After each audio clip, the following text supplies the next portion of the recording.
When Princess Beatrice stepped out for a quiet engagement in Windsor, no one predicted that, within weeks, she'd be thrust into the heart of royal power.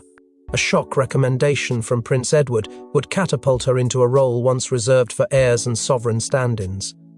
But why Beatrice? And why now?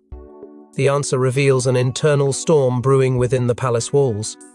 Before we go deeper into what this really means for the royal family, make sure to subscribe so you don't miss a single update. For years, Princess Beatrice had existed in the margins of royal life, dutiful, gracious, largely apolitical, and far removed from the central machinery of the monarchy. To the public and even to many within the royal household, she was seen as a quiet fixture, polite, well-educated, and uncontroversial. But beneath the serene image was a woman deeply shaped by survival, restraint, and the burden of a family name stained by scandal. It wasn't just her father's controversies that had boxed her into obscurity, it was the very structure of the crown that had, for decades, calculated power through proximity to succession. And in that hierarchy, Beatrice had always stood outside the gates. That changed almost overnight when whispers of her name began circulating in the lower tiers of the state corridors. A footnote at first, then a name repeated with more insistence behind velvet-curtained meetings. According to sources, it wasn't King Charles or even Prince William who initiated the conversation. It was Prince Edward, the unshakable Duke of Edinburgh, who quietly submitted a confidential recommendation to the Crown Advisory Council, bypassing the usual ministerial filters. The document, short and powerfully worded, named Beatrice not only as a capable representative, but as someone fundamentally necessary for the future stability of sovereign delegation. That letter, once leaked, sent shockwaves through the entire apparatus of monarchy. To understand the significance of such a move, one must grasp the historical rigidity around the appointment of councillors of state. Traditionally, only the sovereign's spouse and the next 4 individuals in the line of succession, over the age of 21, are eligible. It's not merely a ceremonial role. It's a position of enormous constitutional and symbolic power. When the king is abroad or unwell, it is the counsellor who signs state documents, attends Privy Council meetings, and even grants royal assent. The role places one's signature where the monarch's would be. And now, Beatrice, previously unspoken in succession strategy, was being thrust into this arena. What caught the institution even more off guard was the timing. There was no clear vacancy, no pressing health emergency, and no public campaign for change. Which meant this wasn't reactionary. It was strategic. It was planned. Palace insiders say Beatrice was stunned when informed she had no prior consultation, no prep meetings, no public build-up. In the moments following Edward's decision, aides reported seeing her sitting silently at Balmoral's inner library, staring at the blue folder bearing the royal crest. She reportedly said, "Why me?" 3 times before even touching the document. What had appeared sudden to the world was, in truth, a meticulously crafted move, years in the making, one that would rattle loyalties, test alliances, and expose hidden fractures within the royal household. But Edward's quiet recommendation was anything but casual. It was rooted in a hidden agenda, buried in years of unspoken loyalty and rivalry. Was this about Beatrice? Or about Edward himself? Behind his calm demeanour lies a complex web of frustration, honour, and long-buried ambition. The Duke of Edinburgh's carefully timed move may have had less to do with royal duty and more with rewriting his own legacy before it's too late. For decades, Prince Edward lived in the long shadow cast by his siblings. While Charles bore the weight of the crown, Anne carved out a reputation of indomitable service, and Andrew stole headlines for all the wrong reasons. Edward remained in the background. The quiet son, they called him, dutiful, polite, obedient. But being quiet does not mean being blind. And Edward saw everything. He watched power circle around him, passing through rooms he was never invited into. During the Sussex fallout, his counsel was overlooked. During Andrew's public disgrace, his advice was dismissed. And even as his father's title, Duke of Edinburgh, finally landed in his lap, it felt more like a memorial than a mandate. The monarchy's structure had always been rigid, but Edward understood something the others didn't. Silence was a weapon when wielded with precision. Behind closed doors, he had grown increasingly weary of the family's fragmented image, the disconnection between purpose and succession. What unsettled him most was how the crown had been reacting, not leading. That realization hardened into a mission. He would not allow the family legacy, his mother's legacy, to erode into chaos and convenience. But if he were to make a move, it would have to be both bold and quiet. And the answer came not in Charles or William, but in Beatrice. In Beatrice, Edward saw something rare: discretion, dignity, a resilience forged in public pain and private restraint. He had watched her navigate the suffocating shadow of her father's scandals without once making herself the headline. She asked for no stage. She sought no platform. Yet every time she spoke, she did so with an elegance that reminded Edward of the monarchy's older virtues, the ones buried beneath a decade of modern noise. To him, she wasn't just qualified, she was essential. After the Queen's passing, Edward stood alone in her favourite chapel, reportedly for nearly 2 hours. It was there, insiders claim, that he made a silent vow to do one final act for the crown that would outlive him. He would protect the line, not the line of succession, but the line of integrity. And for that he needed someone who could operate between silence and strength, someone who knew how to carry duty without demanding attention. That's when he drafted the letter. A single page, sealed and delivered to the Crown Advisory Council without even alerting Charles. But the moment that letter began to circulate, it didn't remain a quiet maneuver. It ignited whispers, then objections, then fury, because not everyone inside the monarchy was ready to welcome Beatrice back into the inner ring. And not everyone trusted Edward's motives. But just as Edward's letter began circulating, a storm of resistance erupted from the most unexpected corners of the monarchy. In the depths of the crown chamber, Princess Anne issued a chilling warning. As the family's hardest enforcer, she saw Beatrice's rise not as a tribute but a threat. What she said behind those stone walls left even the king momentarily silent. No one questions Anne's loyalty to the crown, but fewer still understand the severity of her vigilance. She has spent decades preserving the monarchy's structure through scandal, transition, and betrayal, often sacrificing public affection in favor of internal control. So when she heard that Edward had moved to elevate Beatrice into the role of Counsellor of State, she didn't celebrate the sentiment. She bristled with suspicion. Her reaction, according to one aide, was arctic.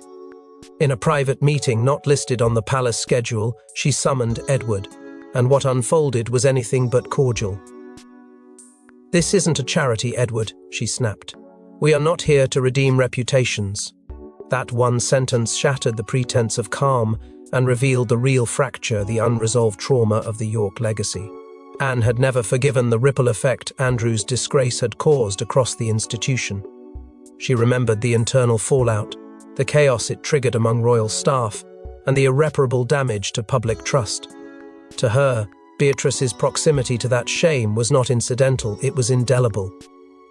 Her concern wasn't about Beatrice's character, but the signal her appointment would send. Would the public see it as a quiet reinstatement? A re-legitimizing of the House of York under a different name? Anne couldn't risk that. She believed the monarchy's operational clarity depended on unbroken lines of trust, and that any link, no matter how symbolic, to past disgrace would poison the foundation.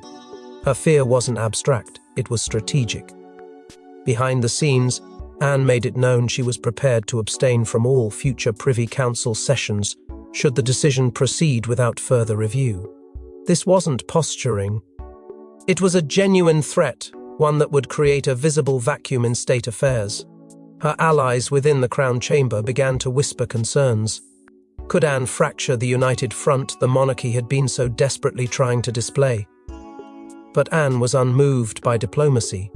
She reminded her siblings, "Protocol is not sentiment, it is survival." And for a brief moment, the palace held its breath, unsure if the king would fold beneath his sister's iron will. But Charles didn't fold. Instead, he listened, not with ease, but with finality. He let her speak, let her rage, let her lay out her case like a solicitor defending the realm. And then, in an unexpected pivot, he reached into the chamber's hidden drawer and retrieved something she hadn't anticipated. a sealed document, bound in the Queen's final year's blue leather. It was not an argument, it was a decree. Despite the tension, Charles refused to yield and instead unveiled a sealed document that changed everything. The late Queen left behind more than memories, she left classified directives for succession stability. And buried within Appendix Windsor 4 was a clause few had read, and even fewer understood. But King Charles invoked it, and with it, brought Beatrice's name into historical legitimacy. For decades, whispers had surrounded the mysterious internal documents known only as the Windsor Appendices. Compiled during Queen Elizabeth II's final decade, these posthumous codices were said to contain guidance not just for ceremonial procedures, but for safeguarding the monarchy's future amid uncertain times. Appendix Windsor 4, in particular, was thought to be dormant archived for reference, not action. But deep within that document, in Clause 7b, lay an overlooked provision, a pathway for the monarch to appoint a female royal of unquestionable discretion and a record unmarred by public controversy to serve in an expanded constitutional role should the stability of sovereign representation ever require such action. And for King Charles, that moment had come. Faced with opposition from Anne and suspicion from senior advisers, Charles found refuge not in argument but in precedent. Beatrice's name, under Clause 7b, fit the criteria with stunning precision. Unlike others in her generation, she had never leaked, never rebelled, never attempted to leverage her position for visibility or political sway. She had endured years of silence, operated without entitlement, and retained the kind of steady composure the monarchy had grown desperate to reintroduce. When Charles produced the document in the chamber, it wasn't just legal cover, it was Elizabeth's voice from beyond the grave. Attached to the clause was a handwritten annotation by the Queen herself, brief but piercing. If trust must be carried forward by quiet hands, let them be hers. Beatrice carries clarity and conscience where many carry ambition. The room, according to insiders, fell into absolute stillness. The page was passed to Prince William, who read it without emotion, then slowly nodded. But his face revealed nothing, no smile, no frown, just calculation. Those present say he made no effort to challenge the invocation of the clause, but that his silence was heavier than any protest. Whether it was tacit approval or concealed strategy, no one could say. But from that moment, the mood shifted. This was no longer about Edward's maneuver or Anne's resistance. It was about honouring the final words of a queen whose judgment was rarely questioned and never overturned. Within 24 hours, palace lawyers were quietly summoned to begin drafting the documents necessary to authorise Beatrice's expanded remit. Protocol was reinterpreted behind closed doors. Her future state responsibilities were marked out in blue ink on crisp folders bound for the Privy Council. The official press office had yet to speak, but the machinery of monarchy had already moved. Beatrice was no longer a peripheral figure. She was now, by royal precedent and maternal prophecy, part of the Crown's structural core. But one figure who had long considered herself the queen of modern monarchy was left completely out of the loop, and she wasn't going to take it quietly. Queen Camilla was not consulted, not warned, not even briefed. When news of Beatrice's appointment reached her through a third party, her fury was immediate and public. But what followed wasn't just emotional, it was political. The moment was both a humiliation and a wake-up call. While aides fumbled over messaging and reporters scrambled for quotes, Camilla stood in the garden of Clarence House, frozen not in shock but in disbelief. An aide, eyes downcast, whispered the update into her ear, and witnesses recall a single phrase escaping her lips before she turned away: "They moved without me." For a queen consort who had spent the last few years repositioning herself as the Crown's co-strategist, the exclusion stung like a betrayal. To her, this wasn't just a procedural oversight. It was a calculated removal from the inner circle, and the message couldn't have been louder. In matters of legacy, her counsel no longer carried weight. Within hours, the emotional wound turned into confrontation. In a private meeting between Camilla and Charles, one neither of them had scheduled, the walls reportedly echoed with a line that stunned, even the staff beyond the door. You've betrayed my counsel. For Camilla, the issue was never Beatrice herself, it was the breach of process. She had been the unseen hand behind many recent protocol changes, often working with palace aides to protect the monarchy from internal chaos. But now, Charles had activated a clause from his mother's sealed documents and elevated Beatrice without even a courtesy call. Camilla saw it not as a decision made in haste, but a deliberate circumvention of her role. The internal politics escalated with a leak one that would further widen the divide. During a quiet lunch with 2 aides at Highgrove, Camilla reportedly confided, "Beatrice isn't the crown's future. Catherine is." That single sentence, once leaked to a trusted royal correspondent, ignited headlines. Speculation swirled that a hidden power struggle had begun not just between the monarch and his wife, but between 2 lines of royal female ascendancy, the institutional queen and the emergent counsellor. Public curiosity turned to palace chaos. Aides scrambled to repair the narrative, but the damage was done. Camilla had been sidelined, and the public now knew it. To express her disapproval, Camilla made a calculated move. She refused to attend the first state briefing following Beatrice's appointment, a gathering that would have traditionally featured the Queen consort by the monarch's side. Her absence was noticed, recorded and speculated upon in every newspaper column by dawn. Some called it quiet rebellion. Others saw it as proof that the monarchy's internal harmony was fraying faster than anyone had feared. Whatever the interpretation, the signal was clear. Camilla was not going to accept this shift without resistance. But as Camilla fumed in private, Beatrice was whisked into a hidden meeting that would redefine her role and test her loyalty. At precisely 12:04 a.m., in a room lit by a single ceremonial torch, Princess Beatrice placed her hand upon the Duke of Edinburgh's insignia and whispered an oath unseen by press or public. The Edinburgh Accord had begun, and with it, a dangerous balancing act between obedience and power. While much of the public remained consumed by the headlines of Camilla's fury and the palace's muted responses, a different event was unfolding in secret, far from the cameras, far from the noise. Deep within the halls of Holyrood House, a gathering had been arranged with almost military precision. Present were only 4 individuals: Edward, Sophie, Princess Alexandra, and Beatrice herself. This was no ordinary family moment. It was the activation of a tradition older than most remembered, one that hadn't been formally invoked since Queen Victoria's reign. The Edinburgh Accord, as it's known within inner royal channels, is a ceremonial compact reserved for those entrusted with silent stewardship of the crown in times of transitional uncertainty. Beatrice had not been briefed in full beforehand. She arrived with questions, but those were swiftly overtaken by the gravity of what was placed before her. A simple, binding document, steeped in coded phrases and archaic royal language, outlined her new standing not merely as a counsellor of state, but as the appointed neutral guardian of the sovereign's will.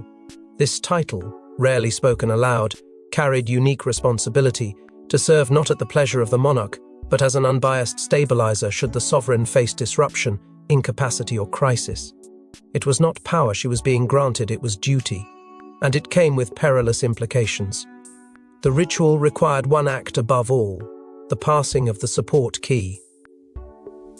This physical object, handed from Edward to Beatrice under solemn silence, was both symbolic and functional. It unlocked access to a restricted archive of sovereign directives, protocols, and emergency measures. Only one such key was active at a time. With the transfer, Edward severed his own access to those internal chambers. It was a stunning gesture of trust, and one that signaled his complete withdrawal from strategic authority. The room, witnesses say, remained breathless as Beatrice took hold of it. But the risk of influence and interference had been foreseen. And with it came a safeguard: the reactivation of the Swan Protocol, a rarely used clause designed to protect a counsellor from manipulation, political agendas, and emotional coercion. Under this protocol, Beatrice's engagements would be routed through a neutral oversight team, bypassing traditional palace aides and even, at times, royal family input. It was a firewall, a barrier between her position and the family that had both raised and tested her. She would walk alone, As the final segment of the oath was whispered, "I serve without echo, I hold without tether," those watching could see her hand tremble. Whether from the weight of responsibility or from the enormity of stepping into a legacy far beyond her anticipation, the moment left an imprint. She had entered a new realm, one governed not by titles or visibility, but by sacrifice and solitude. But as word of the accord quietly reached William and Catherine, new tensions began to ripple through the royal strategy circles. Prince William offered no statement, no applause, no critique, just silence. But Catherine's gaze told a different story, one of calculation. She didn't oppose Beatrice's rise, but she began preparing for what it might mean when the monarchy begins to shift around her. Inside Kensington Palace, silence carries weight, and William's silence, in the wake of Beatrice's unprecedented elevation, spoke volumes without uttering a single word. While Charles leaned on historical precedent and Edward reignited ancient accords, William, ever the future king, remained publicly uncommitted. Some saw it as deference to his father's authority. Others whispered it was the Prince of Wales doing what he does best, biding time, reading the room, and preparing his next move away from the spotlight. But Catherine didn't wait. Her instinct had already flared. This wasn't just a reshuffling of ceremonial duties, it was a potential rebalancing of influence within the royal family itself. Behind closed doors, she convened a discreet series of discussions with her advisory circle, trusted aides, long-standing family allies, and even quiet emissaries from the Crown's constitutional team.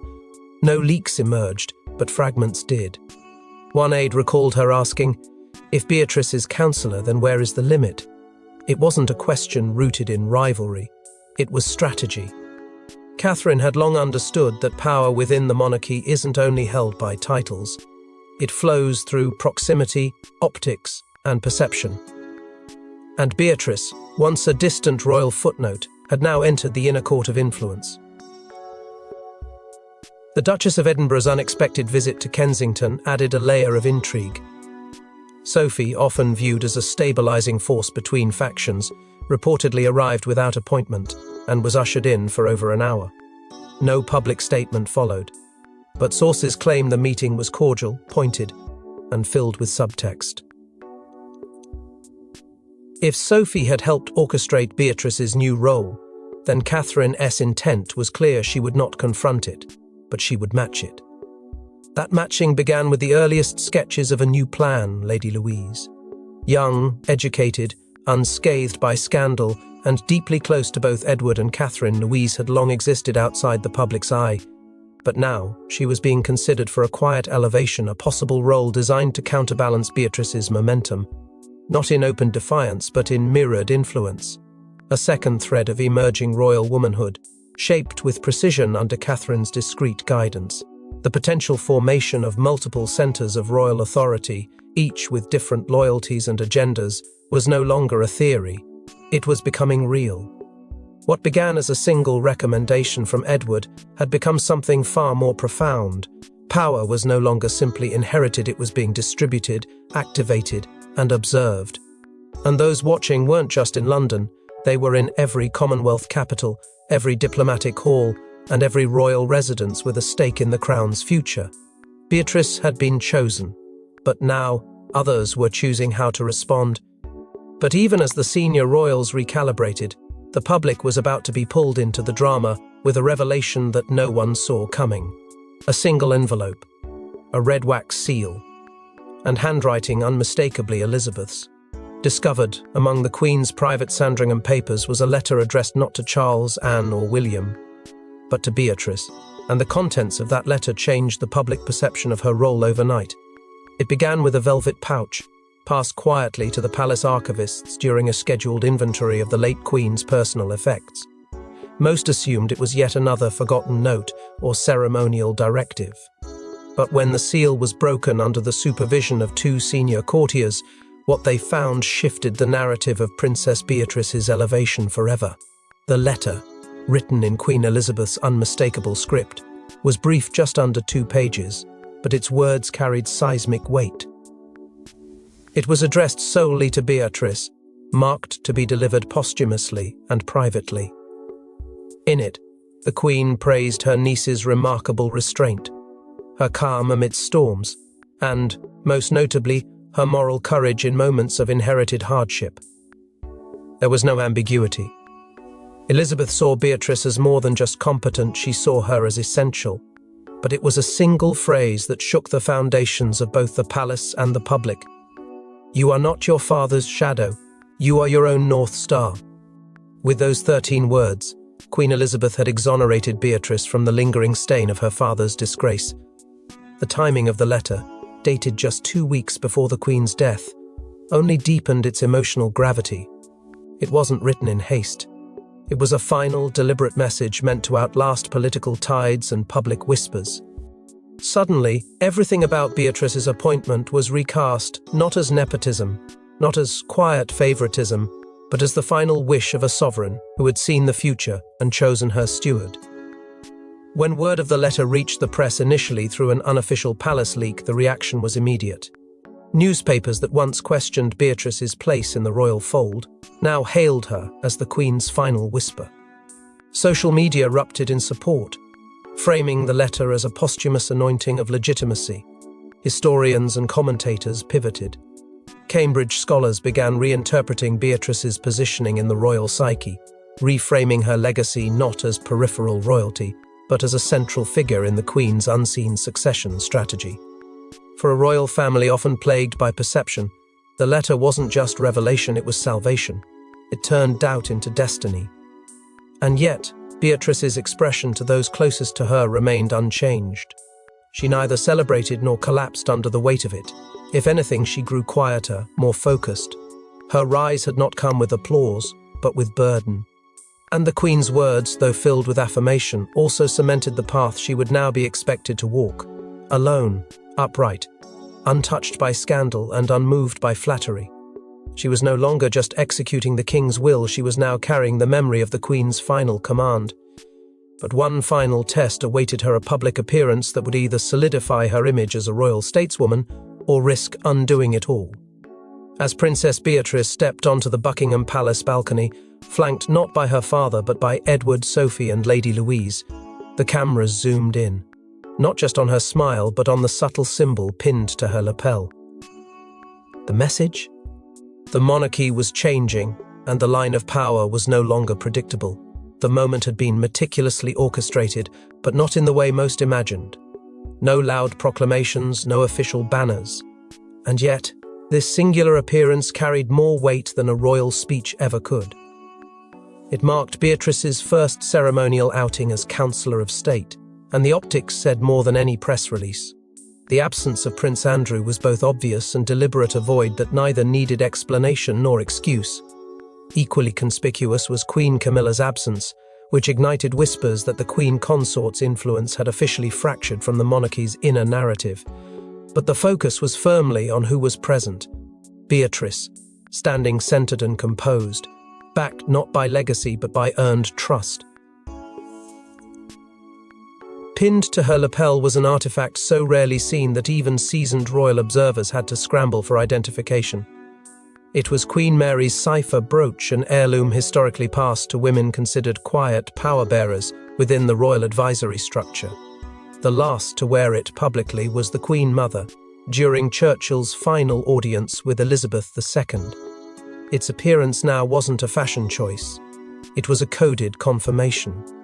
Beatrice wasn't a placeholder, she was a node of power, and unlike so many others before her, she hadn't demanded the spotlight. The spotlight had arrived anyway. The reaction was instant. Royal analysts dissected every frame. Commonwealth leaders took note. Diplomats at the reception following the ceremony reported hushed conversations, not about Charles or William, but about what some were calling a new core four: Edward, Sophie, Louise, and now Beatrice. These weren't just surviving royals. They were emerging as a stabilizing axis, detached from scandal and charged with the crown's moral recalibration. It was a configuration that had never been officially announced, yet one that was undeniably present. And perhaps most striking of all, Beatrice neither sought to define it nor reject it. She simply stood, emblem in place, silent yet unshakable. After the formalities concluded, One journalist managed to approach her, hoping for a comment that might offer clarity or even controversy. What they received instead was a line that has already been etched into royal history books: "I serve as asked, and I watch as needed." It was the kind of statement that drew no battle lines yet demanded attention, a warning cloaked in humility, a mission declared without aggression. Beatrice had spoken, and the monarchy, it seemed, was listening. Before we go deeper into what this really means for the royal family, make sure to subscribe so you don't miss a single update. Thanks for watching. Please don't forget to like and subscribe, and we will see you in next one.